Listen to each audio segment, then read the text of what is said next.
This is Monopoly, and it's one of the most popular board games in the world.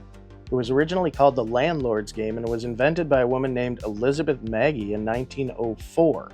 She intended for the game to be used as an educational tool to teach people about the dangers of land ownership monopolies. In 1934, a man named Charles Darrow adapted the game into what we now know as Monopoly and began selling his version out of a department store in Philadelphia. After a year of runaway success, Parker Brothers took notice of the game, purchased production rights, and secured Monopoly's place in pop culture history. Today, we're going to have a look at this 1952 Parker Brothers No. 9 white long box edition of Monopoly and compare it to this 2021 Hasbro edition of Monopoly. I'd like to see what's changed and what stayed the same over the course of about 70 years. Let's start with the box art. Now, this is kind of interesting because this is actually a throwback to the original box art. When Darrow started initially producing Monopoly, he did produce it in a white long box with a 20-inch board. However, that occupied a lot of space on store shelves, and some competing board games that were very similar, such as Finance, came in a much smaller box. So Darrow began producing what was called the black box, or the popular edition of Monopoly, which came with the parts in a small box and the board excluded from that box. So when Parker Brothers began producing the game again, they would occasionally produce these white long box No. 9 editions as sort of a tribute to the original 1934 edition, as well as for it to be considered more of a premium version of the game. And we'll get to those reasons in a moment. But again, this is very iconic box art. There are a lot of copies of Monopoly out there that have this red band across. We have rich Uncle Pennybags here in the front and center, no monocle. We have the train and cash iconography, and of course the vintage Parker Brothers logo right there, along with the locations of production that were active at the time, which is kind of neat. Some of the hardcore collectors of Monopoly games can narrow down production years of the game based on the production facilities listed on the box and the patent information. So that's pretty cool. Now, this one's a bit brittle and I don't have the back on it. It is a lift-up two-piece box, so the top does come off. The back of the box is blank white, and the inside does come with a cash divider.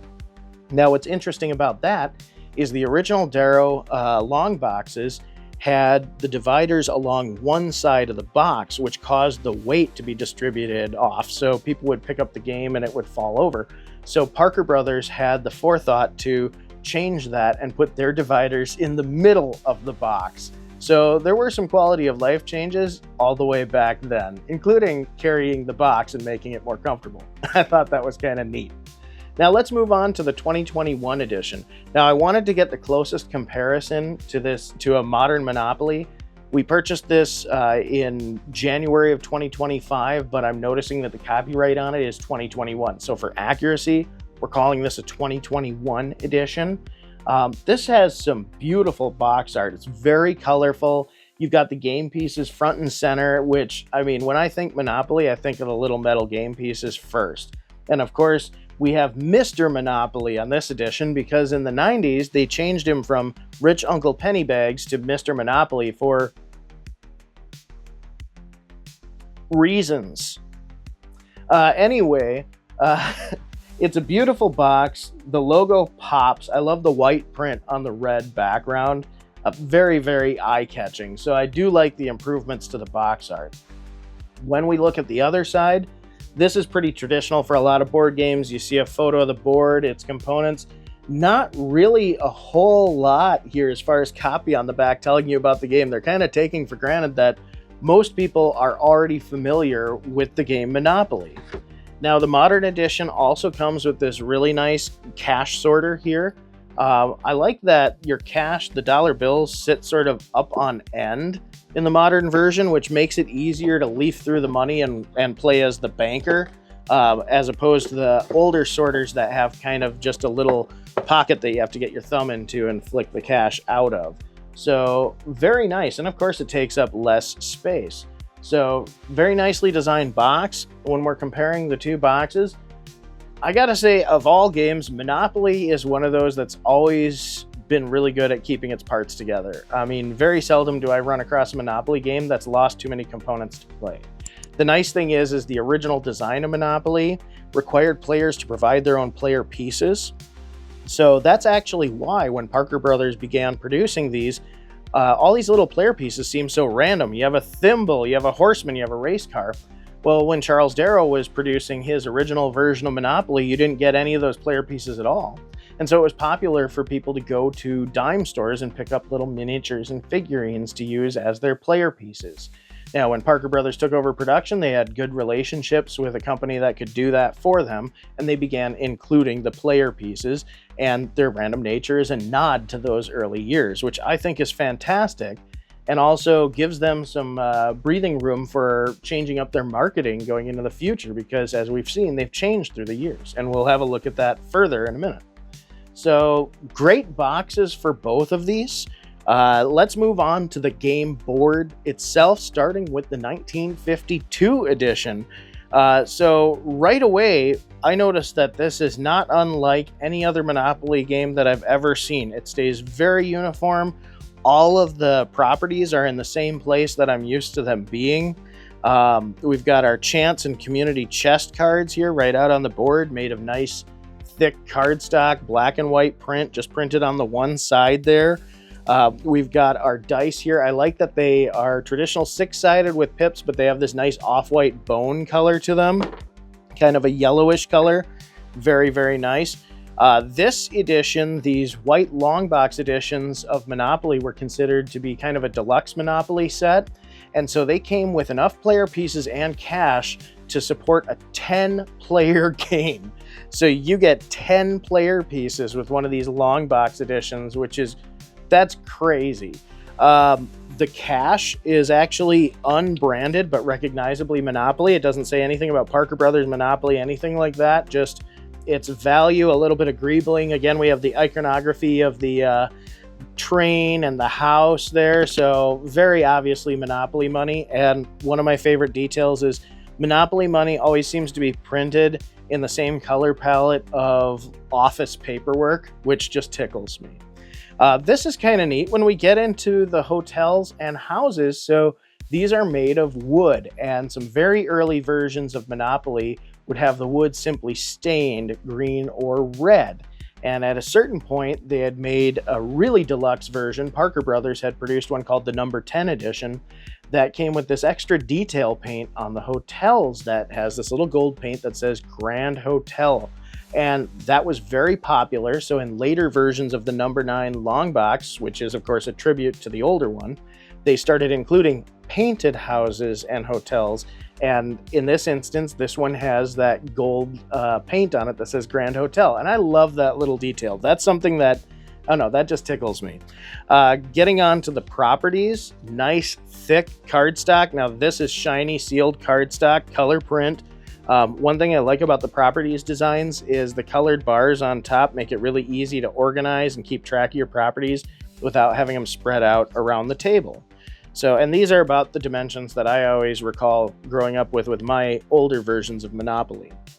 Now, let's compare to our 2021 edition. Now, I purchased this off the shelf in 2025, wanted to have the most recent copy I could get, but I see the copyright stamp on it's 2021, so for accuracy's sake, this is a 2021 edition of Monopoly from Hasbro.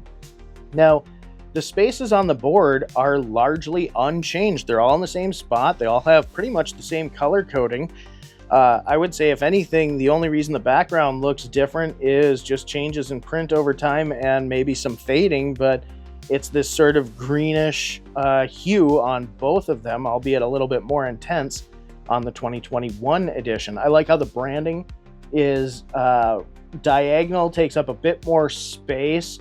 You have some drop shadow on the text there, so it really pops. You have Mr. Monopoly extending a welcoming hand out to you, you know, come and play. So that's pretty nice. I think overall the board art is very pleasant, but largely unchanged save for branding. We've got white six-sided die with pips.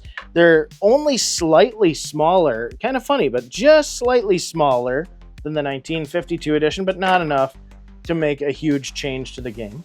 Our chance and community chest cards are now sealed paper, so nice and shiny cardstock. They're printed on both sides as opposed to being printed on colored cardstock. So now you've got the Community Chest logo and the Chance logo respectively on the backs, and the fronts are black and white print. So this is one that I really like. So actually, we'll go on a little bit of a tangent here. As part of Hasbro's effort to keep the game fresh, they'll occasionally have polls and contests to change Monopoly and update Monopoly. For instance, they recently had a poll where people voted on which new player pieces that they wanted.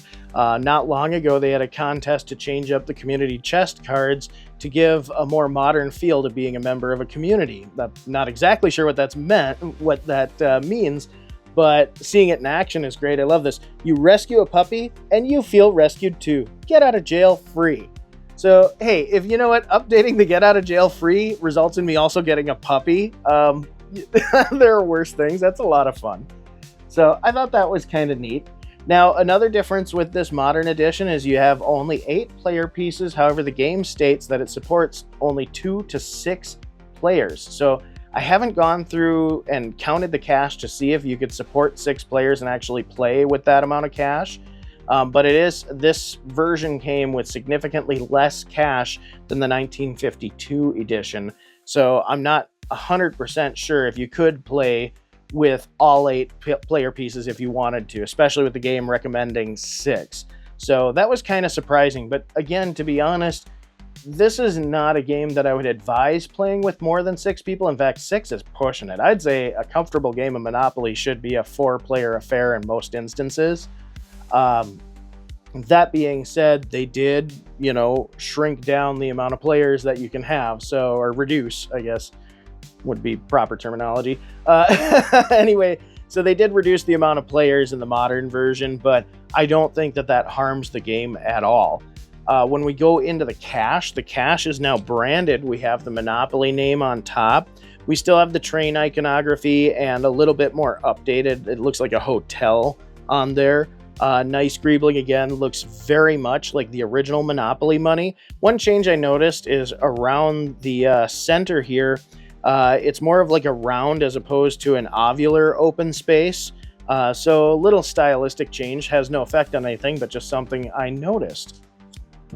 When we get to the houses and the hotels, now they're a little bit smaller and plastic. I do kind of like that there's a little bit of an overhang for the roofs, and there's still like a chimney, even though, most hotels usually don't have a large prominent chimney on top anymore. Now, one thing is the houses are so lightweight plastic, and with the overhang of the house, that sometimes they can be a little bit touchy to handle. So I do appreciate the original shape and weight of the wood houses, because they're easy to just pick up and set down. These little plastic ones, you set them down and they sort of stick to your finger and they fall to the side, and they just feel a little bit too light to handle comfortably. So either a little bit of weight or get rid of that overhang, make these things a little bit chunkier so they're easier to handle, because they feel awfully small. When we get to the property cards, now here's something. These are a much smaller, though I don't think that reduces their efficacy. I think that these are actually very sufficient cards. I mean, these have all the functions of the property cards. I actually kind of like that they brought the size down a little bit. It makes it easier for players to manage. But one thing that I did notice for accessibility purposes that was frustrating is the text on properties with dark color backgrounds on their codes. Like, for instance, Boardwalk here, it's black text on a blue background, and that's very hard to see, whereas far back in 1952, they still knew to use white text on a dark background. So I'm kind of surprised to see that, especially considering that it would take less ink to not print that space on the card. So you'd think as a cost-saving measure, they would go that route. Just poking a little fun there. Okay, now let's get on to the instruction manuals. And we're going to take a little sidestep here. I thought this was neat. This was still included with this Monopoly game. This is actually a Parker Games catalog. Beautiful. Shows off some of the other products that they had available for the time. And I thought this was just great. Some of these I didn't even know existed. Like, I had no idea that Parker had made a baseball game. I recently reviewed one. Maybe I need to track down a Parker baseball game and see what that was like. So anyway, I thought that was really neat. Getting to the actual game manual itself, this one came with a quick reference for the rules and a full set of the rules, and both of these are in very fragile condition. This is a prime example why I don't like rules that are folded up like a Rand McNally map, because those quarter folds really take their toll on the paper. And over the years, you can see where the paper's weakened. We start to see holes in the paper. It's starting to fall apart. So have the rules held together? Yes. Do they have much more time on this earth? Probably not. They're not faring too well. But the rules are complete. Gameplay is largely unchanged from the modern version, actually. I didn't notice any changes to the rules to note. So you still land on spots. You still have the option to auction property if somebody doesn't want to buy it initially. So I thought that was kind of neat. Now moving to the 2021 edition, now we have a beautiful color print fold out here. And this one is not folded like a Rand McNally. This is just a straight fold out, which is going to hold up a lot better over time. Now this is still unsealed rough paper, regular old bond paper with color print. So it might be prone to pick up some stains and grime over the years, but with this weight of paper and this quality, I think that this will stand the test of time just fine. So again, points to the 2021 edition here. I think that that's a better design for the rulebook, having a more simplified fold out as opposed to anything with quarter folds. Now, when we get down to comparing these games head to head, the question really becomes, is it worth tracking down a vintage copy of Monopoly or just going to the store and buying a readily available modern edition? I gotta say that there's not really an advantage to going after a vintage one, unless of course you really want that ability to play 10 players at once, or for instance, if there's a collector's edition or a licensed version that you have an affectation for. Between Parker Brothers and Hasbro, over 1,000 different versions of Monopoly have been produced, over 250 million copies have been sold, and there's over 300 licensed editions of Monopoly from RuPaul to Metallica. So realistically, I find the biggest reason why anybody would hunt down any specific Monopoly would be for affectation for that particular license or that particular edition. Now, that being said, there are some neat little frills to having one of these older editions. My personal favorite is having the wood hotels and the wood houses. I just think they're awesome. But other than that, I don't see a disadvantage to going with the new one. The gameplay is largely unchanged. And I think that the general spirit of Monopoly, which is, the warning that Elizabeth Magie intended, the second half of this game gets dark fast. There's a definite tipping point, and it really boils down to who gets to which properties and buys them at rock bottom prices first and develops them quickly. And that's exactly what the point of the game was to demonstrate the danger of that type of system when it comes to property ownership. So in that respect, it's very effective. But when it comes to actual gameplay, there's a reason why a lot of people are hesitant to play Monopoly, because the game can take a while to get going. And once we get into the second half, it can get really dark really fast. And as players become more disenfranchised with the game, as they're mortgaging properties, it can start being a morale killer. And that's why I joke that when you're playing Monopoly, you run the risk of ruining friendships, because it's cutthroat. But it's really neat to see how little has actually changed over the years and how the gameplay has largely just stayed the same. The biggest change that I can really notice are just the updates to, again, the player pieces, the quality of the parts, and I do like that they updated the wording in some of the community chest and chance cards. I thought that was fun, but I don't think it really changed the overall gameplay. It just sort of changed the feel of the gameplay. So Monopoly, what do you think? Is it one of your favorites? Do you hate it? Comment below, let me know. Thanks for tuning in, and we'll see you next time.